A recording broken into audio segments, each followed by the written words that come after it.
ده وايه ده وايه ده؟ اقول لك والله الاتش دي دي صديقنا العزيز اللي بقالنا سنين عايشين على خيره، اللي بقالنا سنين عايشين على اساسه.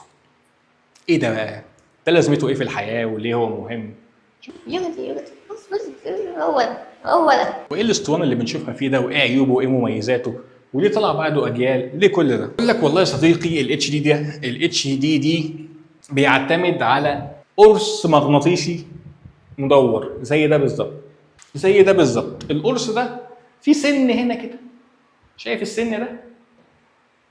بتتحط على القرص ويفضل يلف، في كل مره بيلف بيقرا الداتا اللي عليه، كل مره بيلف بيقرا الداتا اللي عليه. طيب لا قدر الله القرص ده اتخدش او ده خد هبده في الارض وقع، انسى، الداتا اللي عليه كلها اتدمرت. طالما القرص ده اتخدش او حصل له حاجه، انسى الداتا كلها، كل حاجه اتدمرت.